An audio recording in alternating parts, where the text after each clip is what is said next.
Picture this, your company just rolled out an AI assistant. It's connected to 5 years of internal documents, contracts, reports, policy updates, project wikis.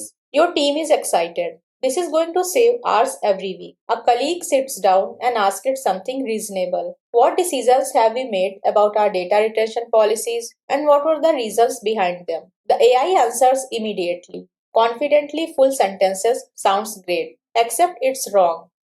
It pulled information from three different versions of the same policy, one from 2021, one from 2023, one from a draft that was never approved, and blended them into a single fluent answer that never actually existed.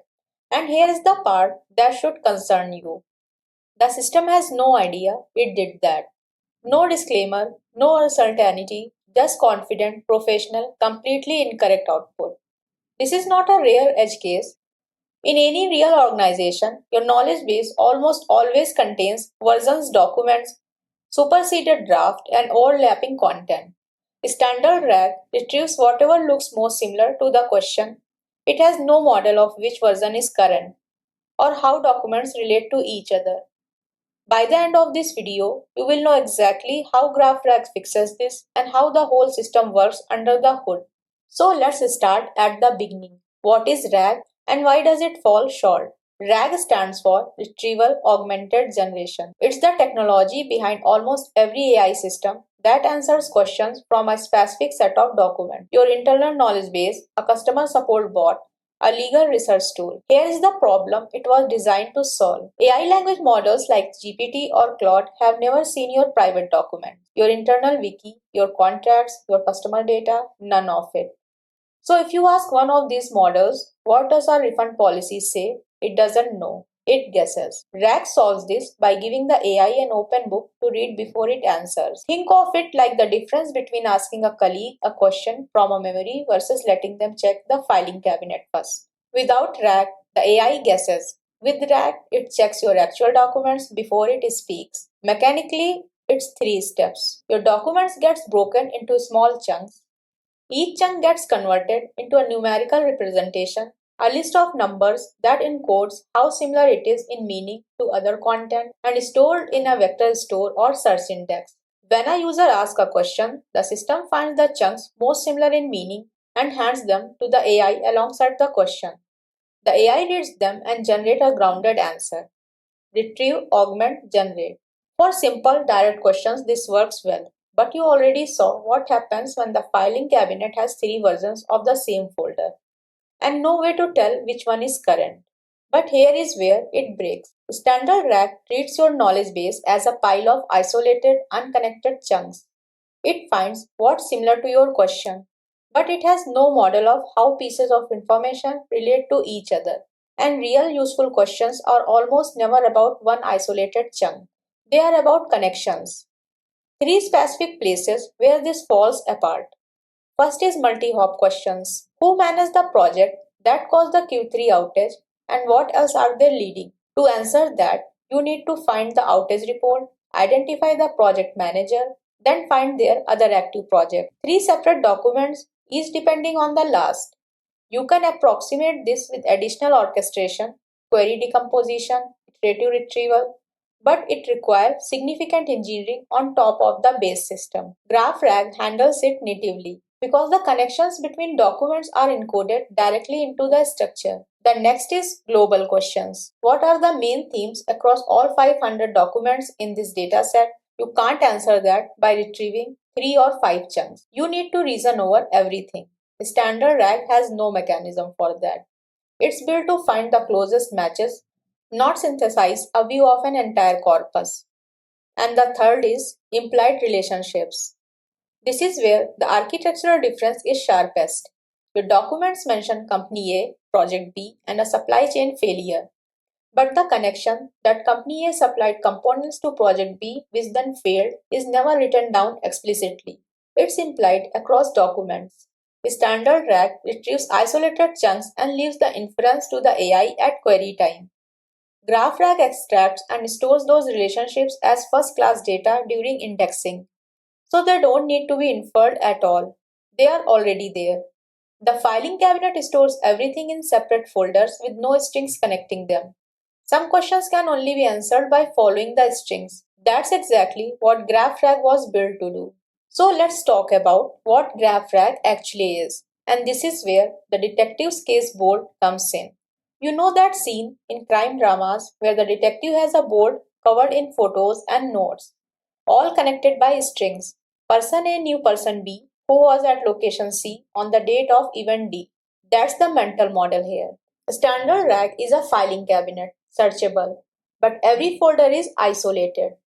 GraphRag builds a detective case board on top of that filing cabinet. It reads your documents and extracts the key entities, people, organizations, products, events, concepts, and pastes them to the board. Each entity carries properties beyond just its type. A person might have a role or department, and even might have a date or outcome. Then it draws tight name relationships between them. Not just these two things are connected, but this person founded that company. This product is a component of that system. This event caused this outcome. Those relationships carry properties too. A founded relationship might include the year. A supplies relationship might include a start date or confidence score. All of this is stored as structured data, which is what makes precise multi-hop traversal possible later. That board is called a knowledge graph. And once you have it, you are not just searching for similar text, you are navigating a map. You can follow the strings, you can hop from one entity to another along specific named relationships. You can answer questions that require connecting ideas that were never written down in the same document. GraphRag goes one step further. It groups related entities into clusters called communities, neighborhoods on the board that naturally belong together. And for each community, it generates a written summary, a neighborhood guide that describes what the area of your knowledge base is about, its key relationship and main themes. So when someone asks, what are the main themes across all our documents?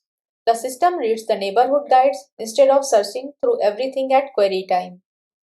The heavy lifting has already been done at indexing. Though it's worth noting that indexing is significantly more expensive than standard RAG because entity extraction, relationship classification, and community summarization all run across the entire corpus upfront. That's a trade off we will come back to. That's the core idea. Now let's see exactly how it's built. There are two phases to GraphRag, building the case board and then using it. Let's start with building it. The first phase is called indexing. This is where you take your raw documents and turn them into the knowledge graph. It happens before any user asks a question. It's a preparation work. There are 5 steps and the step 1 is chunking. This is same as standard RAG. You break your documents into smaller pieces called text units. These are the base units everything else gets built from. Step 2 is entity and relationship extraction. Here is where GraphRag diverges from standard RAG. For every text unit, the system sends it to an LLM with a structured prompt. What are the specific entities mentioned in this text? What type are they and how do they relate to each other? Every named thing becomes a pin on the board. Every connection becomes a type named strings. This LLM call runs on every text unit across your entire corpus, which is the primary reason indexing is expensive. The step 3 is graph construction. All those entities and relationships get assembled into the knowledge graph. Here is something important. If the same person appears in 500 documents, there is only one pin for them on the board. The system merges duplicates through a two-stage process. First, using embedding similarity to identify candidate matches, then LLM-based resolution to confirm them. Step 4 is community detection. The system looks at the graph and finds natural groupings, clusters of entities that are most densely connected to each other.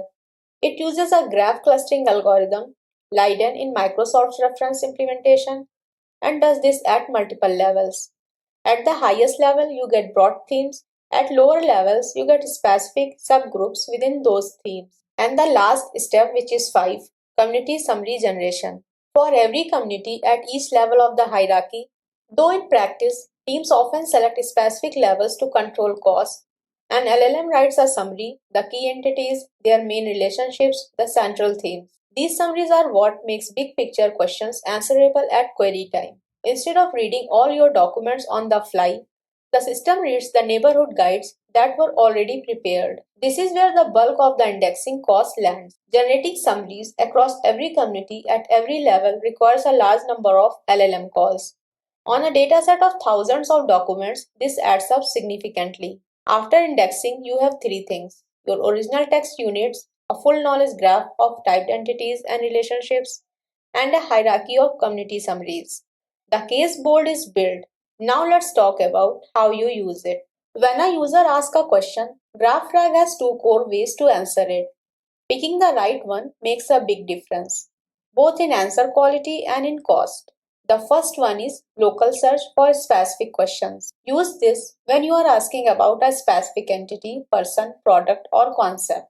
For example, tell me everything about Project Alpha. What did the engineering team decide about authentication in 2023?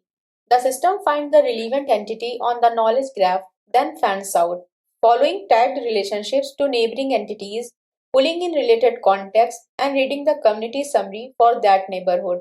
The result is a rich, connected answer, not just one isolated chunk, but a structured picture of the entity and everything connected to it. The second one is global search for big picture questions. Use this when you are asking something that spans the entire dataset.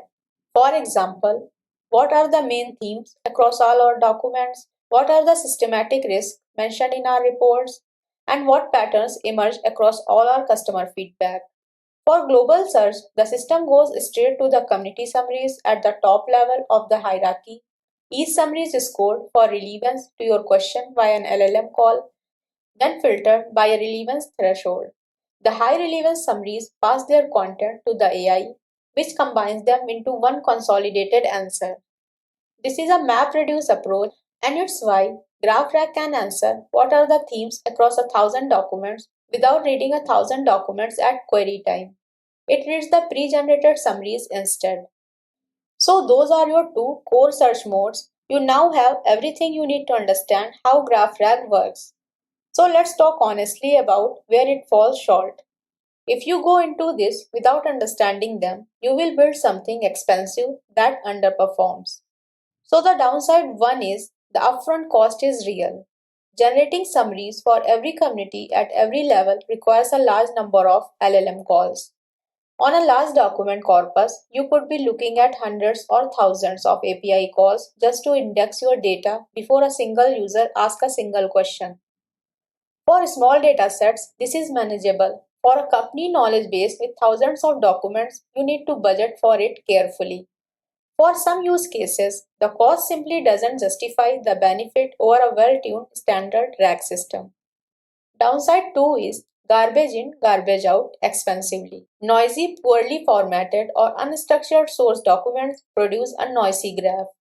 The specific risk is that the LLM extraction step will hallucinate relationships from ambiguous or poorly structured text, not just an incomplete graph, but one containing confidently wrong relationships that are difficult to detect and correct after the fact.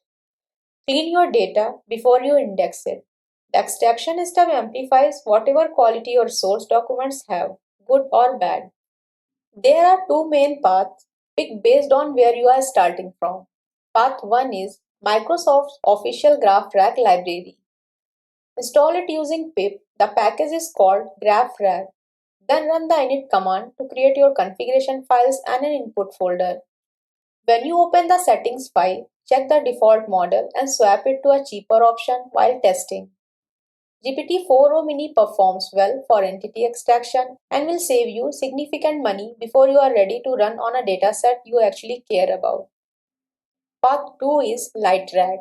Install it using pip, but check the official LightRag GitHub for the correct package name first.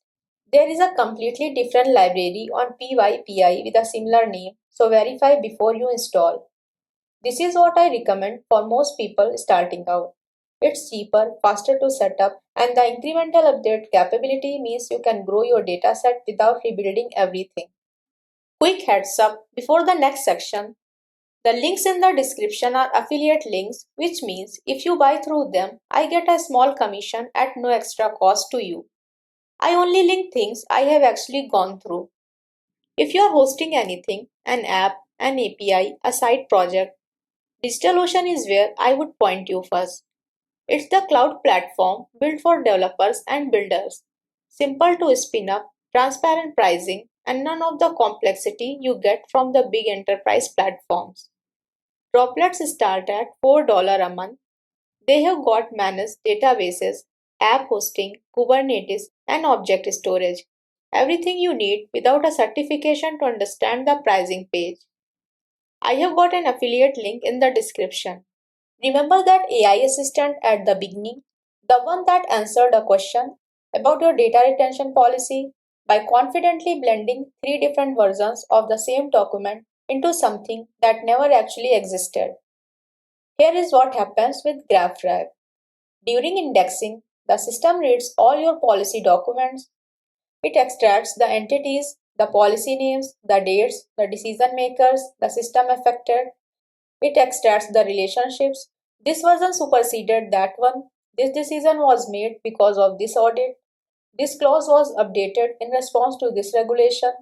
It detects that the 2021 policy, the 2023 policy, and the unapproved draft are three distinct entities with a clear chronological and hierarchical relationships. Now a user asks, what decisions have we made about our data retention policy and what were the reasons? The system follows the strings. It knows which policy is current. It knows which one preceded it. It knows which one is a draft that was never approved. It answers with that structure intact, and if anything is uncertain, it flags it. That's the difference between a system that retrieves similar text and a system that has a map of your knowledge. Standard RAG changed what was possible for AI applications. For the first time, you could give an AI access to private data and get answers grounded in it. That was huge. GraphRag is the next step. It doesn't just give the AI access to your data, it gives the AI a map of your data. And systems that understand how things relate to each other are going to be dramatically more useful than systems that just find similar text. This is where AI is heading, and now you understand exactly how it works. Thanks for watching. I am Aksa Zafar, and on MLTude, I teach data science and machine learning in a simple step by step way. Practice a little, and I will see you in the next video. If you found this video helpful, don't forget to like, share, and subscribe to MLTude for more AI and machine learning tutorials.